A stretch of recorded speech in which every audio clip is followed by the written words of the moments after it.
Assalamualaikum warahmatullahi wabarakatuh. Izin memperkenalkan diri, Raja Pratama Putri, Egivia. Tujuan saya membuat video ini ialah untuk melengkapi tugas perbaikan nilai untuk mata kuliah ilmu politik. Soal pertama, ilmu politik secara etimologi.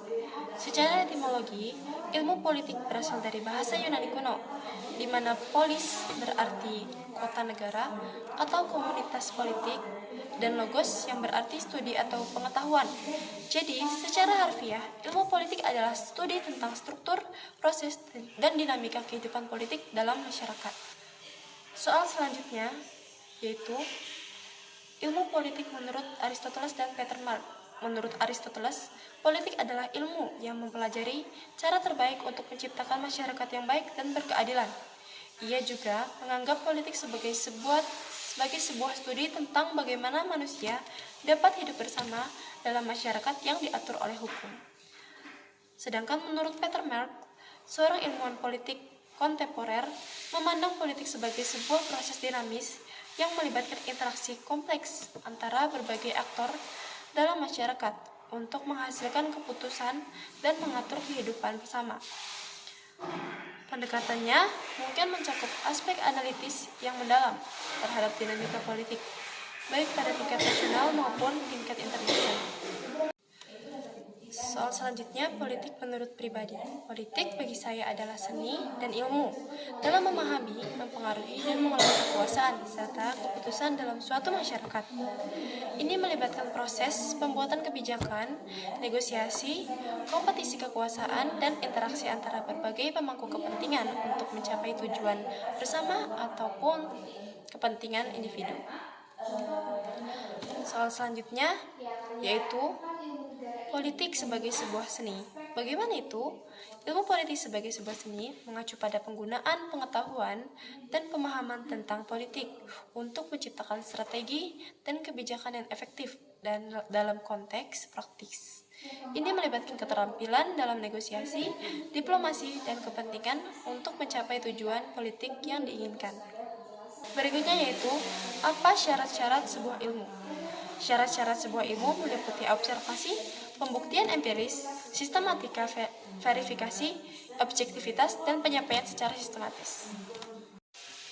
Soal selanjutnya yaitu, apa arti penting mempelajari ilmu politik?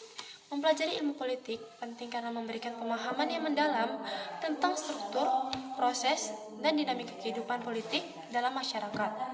Ini memungkinkan kita untuk memahami bagaimana kekuasaan dipertahankan atau digantikan, bagaimana kebijakan dibuat, dan bagaimana konflik diselesaikan dalam suatu masyarakat. Dengan pemahaman ini, kita dapat menjadi warga yang lebih terinformasi, serta dapat berpartisipasi dalam proses politik dengan lebih efektif dan bertanggung jawab. Selanjutnya yaitu, jelaskan berbagai peradaban di dunia yang mulai membicarakan politik. Yaitu yang pertama, peradaban Mesir kuno. Peradaban ini mempunyai tulisan-tulisan hieroglif yang mencatat kegiatan politik seperti pemerintahan, hukum, dan kebijakan. Yang kedua yaitu Yunani kuno. Di Yunani, filsafat politik berkembang pesat dengan pemikiran dari tokoh seperti Plato, Aristoteles, dan Socrates yang membahas struktur pemerintahan, keadilan, dan hubungan antara individu dan negara. Peradaban ketiga, Romawi kuno. Romawi mengembangkan konsep hukum yang penting dalam politik, serta sistem pemerintahan yang terorganisir dengan baik, termasuk konsep republik dan kekaisaran. Yang keempat yaitu India kuno.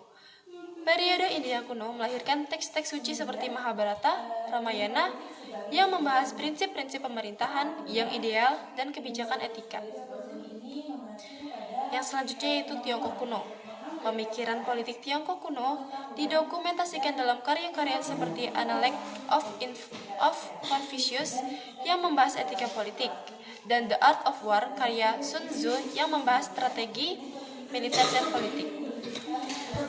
Soal selanjutnya yaitu, pada abad berapa diskursus atau analisis politik ditandai sebagai awal perkembangan ilmu politik? Bagaimana perkembangan ilmu tersebut? Diskursus atau analisis politik mulai ditandai sebagai awal perkembangan ilmu politik sekitar abad ke-5 sebelum Masehi, terutama di Yunani kuno dengan karya-karya filsuf seperti Plato dan Aristoteles. Perkembangan ilmu politik kemudian meluas di berbagai peradaban kuno seperti Romawi, India, dan Tiongkok. Terus berkembang melalui zaman modern dengan sumbangan dari pemikir seperti Machiavelli, Montesquieu, dan Rousseau membentuk dasar bagi studi politik modern.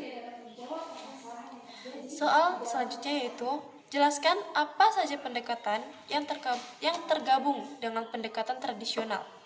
Pendekatan tradisional dalam ilmu politik yaitu mencakup yang pertama pendekatan hukum, yaitu memandang politik sebagai penerapan dan interpretasi hukum yang ada. Yang kedua, pendekatan sejarah, yaitu mengkaji politik melalui lensa sejarah untuk memahami evolusi lembaga politik dan kebijakan. Yang ketiga, pendekatan normatif, ialah menganalisis politik dengan merujuk pada nilai-nilai dan prinsip moral.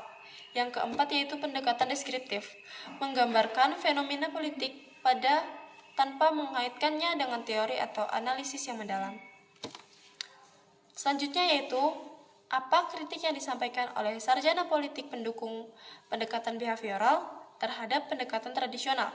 Sarjana politik pendukung pendekatan behavioral mengkritik pendekatan tradisional karena dianggap kurang ilmiah dan kurang tepat dalam menjelaskan fenomena politik. Mereka menilai bahwa pendekatan tradisional cenderung bersifat deskriptif, normatif, dan tidak memadai dalam mengukur, memprediksi, dan menguji hipotesis secara empiris. Selanjutnya yaitu kritik yang disampaikan oleh sarjana politik pendukung pendekatan post-behavioral terhadap pendekatan behavioral. Sarjana politik pendukung pendekatan post-behavioral mengkritik pendekatan behavioral karena dianggap terlalu terfokus pada metodologi dan analisis kuantitatif, sehingga mengabaikan aspek kualitatif dan kontekstual dalam analisis politik. Mereka juga menyoroti bahwa pendekatan behavioral cenderung mengabaikan dimensi normatif dan nilai dalam politik, serta kurang memperhatikan kompleksitas dan dinamika sosial yang melampaui paradigma positivis. Soal selanjutnya, yaitu bagaimana pendapat mengenai fenomena teknologi informasi dan media dan PPP. Selanjutnya, bagaimana pendapat saya mengenai fenomena teknologi informasi dan media sosial, literasi digital warga, dan polarisasi politik warga. Fenomena teknologi informasi dan media sosial telah mengubah lanskap politik secara dramatis dengan meningkatkan akses informasi dan partisipasi publik. Namun, rendahnya literasi digital warga dapat memperkuat polarisasi politik dengan menyebarkan informasi yang tidak diverifikasi atau berita palsu atau hoax. Oleh karena itu, meningkatkan literasi digital menjadi penting untuk mengatasi polarisasi politik dan memastikan partisipasi yang informasi dalam proses politik. Baik, mungkin sekian yang dapat saya jelaskan dan yang dapat saya sampaikan. Kurang lebih, saya ucapkan mohon maaf dan terima kasih. Wassalamualaikum warahmatullahi wabarakatuh.